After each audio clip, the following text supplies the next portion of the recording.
Hello again, welcome back to my channel. Another day, another video. Gotta love being on holiday.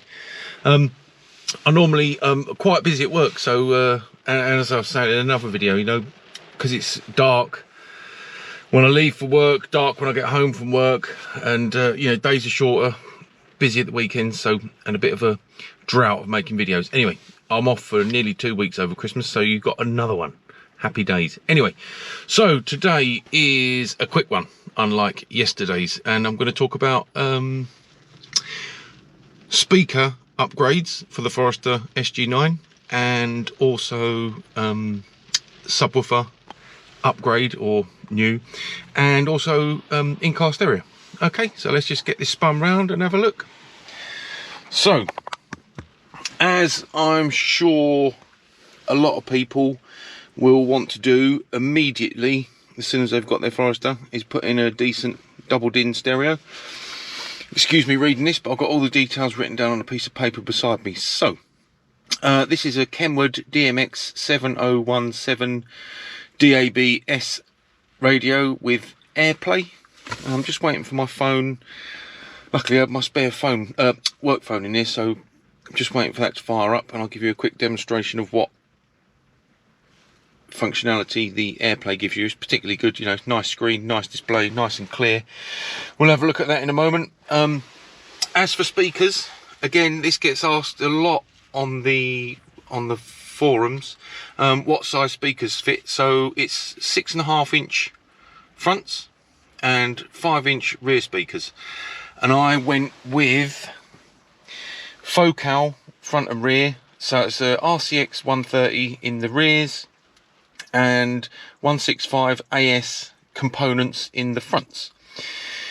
The rears were just a fairly generic straight swap, but the fronts, I had obviously the speakers, and they sit in behind the factory fit grills quite nicely, and there was an upgraded tweeter, and there's also crossovers. I think they're fitted around about here, so it's either there or just slightly lower, so just cut away a little bit of the weatherproofing, all the plastic, and then anchor the crossovers in there, and the crossovers are particularly good. Right, I'm just going to get in the back and we'll have a look at the sub. So I also went with a Kenwood, let's just get my seat cover out of it. I went with a Kenwood under seat sub, and this was the biggest that would fit. Where's my mat? The biggest that would fit neatly in this space. I've got the specs in front, I'll go and get them in a moment. So that's all relatively neatly installed. It never moves. I always keep my secondary, no, that sounds hilarious, but I have 2 sets of car mats in here. I keep my secondary car mat like that, hopefully you can just about see that, so that if there's passengers in the back, which is rare, no one kicks it or scuffs it. So the rear sub is a Kenwood KSC PSW8. That is a 250 watt active sub, and you know, I used to be quite a bass head back in the day, and you know, whilst it's not quite as good as having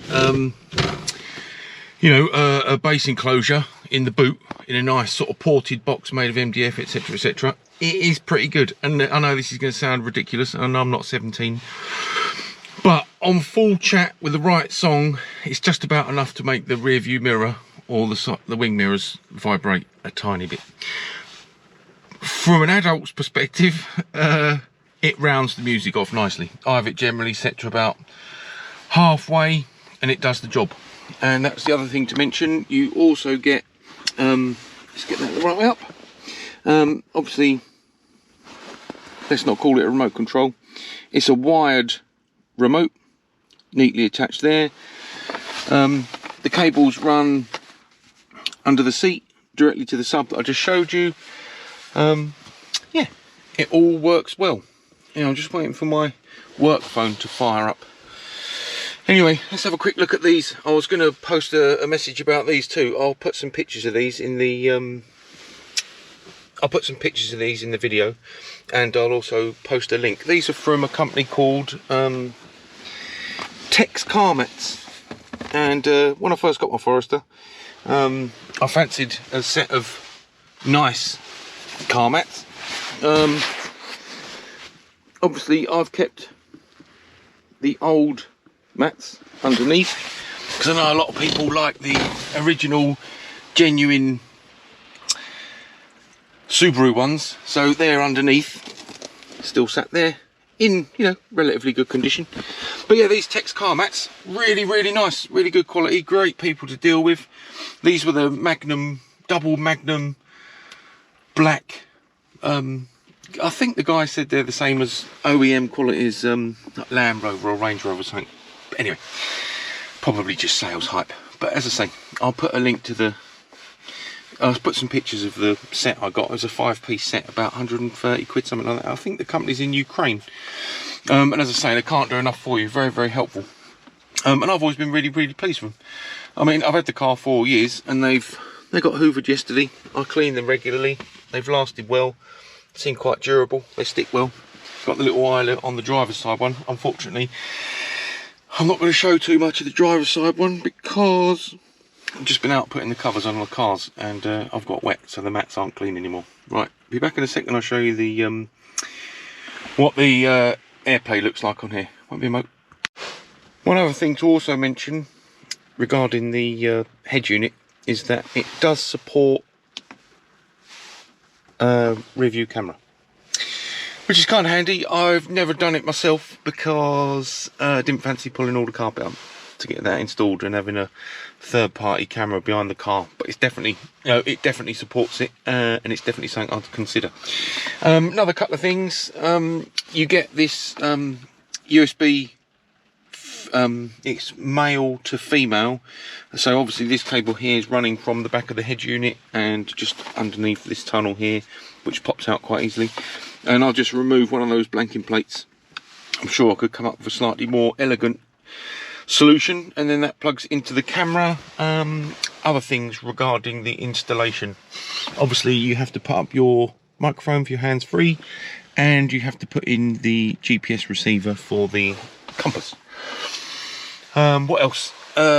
Standard installation. I mean, a lot of people, I did the stereo myself. I didn't do the speakers. I paid someone to do that, but I did do the stereo myself, and it is simplicity itself. You just, remove this panel with plastic trim removal tools. Sort of go easy with the clips. I generally try and put them in and get some force behind there and pull while releasing the clips without squashing everything or scratching any of the surround, because as most owners will know, this is very sort of sensitive to scratches. I've actually resprayed all mine with plastic coat, which was kind of good. I mean, mine's quite neat and scratch free at the moment. There are a couple of bubbles that come up in the blazing heat in the summer, but other than that, it come up quite well. So other things about stereo. Yeah, so you get a standard wiring harness kit from your local car stereo shop in the UK, Halfords if you want to get it on a Saturday and Sunday, Amazon if you want to get it online, and you know, worldwide. I guess any car stereo shop would help. And what else did I need? Spacers. If you're fitting bigger speakers, you'll need spacers, so I got them from Amazon. I'm sure, 99.9% sure, I just typed in Subaru Forester speaker spacers, and I bought whatever I saw listed, and the guy that installed the speakers said they were absolutely fine. Reason being, if you're fitting bigger magnets, if there's bigger magnets on the back of your new upgraded speakers for the front or the rear, then you need spacers so that there's enough room for the speaker housing to fit inside the door. Go, lovely. So it looks like iOS. I mean, the touch screen, this is always a bugbear of mine. My partner's got a Suzuki. She's had 3 now, I think, and over the last 5 years, and the current one's 6 months old, and the touch screen's still really laggy. And this, hopefully you can see, you know, it's got a reasonable pace to it, which is nice. You can use your phone, obviously, and recent numbers, etc, etc. I won't show them for too long. You can use your music. I won't show you that, just in case of copyright or anything. As I say, iTunes works. It'll read your messages. You can compose messages using Siri. Access your music, obviously. I use WhatsApp on my normal phone. This phone connected at the moment is my work phone, which is why we're waiting ages for it to connect up. And yes, that is about it. Was there anything else I meant to say? Harness, check that. Speaker spacers, you need them. Spare lightning cable or Android, obviously, something to plug into your USB. Subwoofer, come with all the wiring equipment required, and the Focal speakers come with all the equipment required. Spacers were an additional purchase. I think I bought a wiring kit. I also had the wire when the installer was putting in all the speakers. I had the additional wiring put into the boot and a fast fit sub kit, just in case one day I'm bound to buy a JL Audio sub. I've been fancying one of them for years. Oh, one other thing. The reason I went for Focal is because I read a really interesting write-up article about it on the internet on a guy's website called Noisy Mini, and he did a brilliant breakdown of how to install the front speakers and the rear speakers, and I'll put a link to that in the description. It was fascinating. Anyway, hope that's of some help. If anyone's got any questions, suggestions or comments, or wants some further info, just put it in the comments below. Alright, thanks everyone, take care, thanks for watching, bye.